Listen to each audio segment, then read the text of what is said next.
Top quality और consistent performance के लिए सिर्फ सिल्वर पंप्स। टॉप क्वालिटी और कंसिस्टेंट परफॉर्मेंस के लिए सिर्फ सिल्वर पंप्स, नाम याद रखना।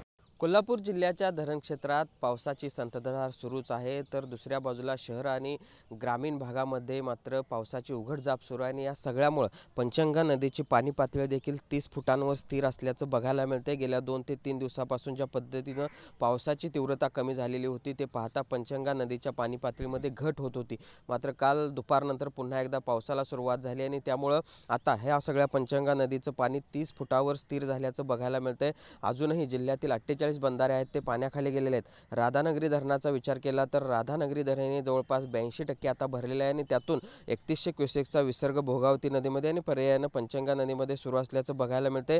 1 जून पासूनचा जर विचार केला तर 1 जून पासून आतापर्यंत राधानगरी धरण क्षेत्रात जवळपास 2300 मिलीमीटर इतका पावसाची नोंद आहे ती झालेली आहे आणि अजूनही या सगळ्या धरण क्षेत्र परिसरामध्ये पावसाची संततधार कायम आहे आणि त्यामुळे राधानगरी धरणाच्या पाणीसाठ्यामध्ये झपाट्याने वाढ होताना बघायला मिळते आणि त्यामुळे एका बाजूला शहर आणि परिसरामध्ये किंवा ग्रामीण भागामध्ये पाऊस थांबलेला असला, थोडासा दिलासा कोल्हापूरकरांना यामुळे मिळाला असला तरी ज्या पद्धतीने राधानगरी धरणाच्या पाणीसाठ्यात वाढ होते ते पाहता चिंता अजून कमी झालेली नाही असं म्हणावं लागेल, कारण राधानगरी धरण 100% भरल्यानंतर त्याचे स्वयंचलित दरवाजे आहेत ते उघडले जातात आणि त्यानंतर एक मोठा फ्लो जो आहे तो भोगावती नदीमध्ये आणि पर्यायाने या सगळ्या पंचगंगा नदीमध्ये येत असतो आणि त्यामुळे सध्या कोल्हापूर शहर आणि परिसराबरोबरच ग्रामीण भागामध्ये पावसाची उघडझाप सुरू असली तरी राधानगरी धरण क्षेत्रात पावसाची संततधार कायम आहे आणि त्यामुळे धरणाच्या पाणीसाठ्यामध्ये झपाट्याने वाढ होताना बघायला मिळते। त्यामुळे सध्या पंचगंगा नदीची पाणी पातळी 30 फुटांवर स्थिर असली तरी पुन्हा एकदा या सगळ्या पाणी पातळीमध्ये वाढ होण्याची शक्यता आहे ती वर्तवली जाते।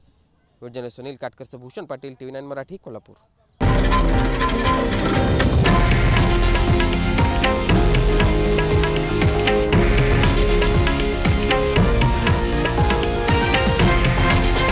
हे आहे देशातील नंबर 1 न्यूज नेटवर्क आणि आपण पाहत आहात TV9 मराठी, एकमेव।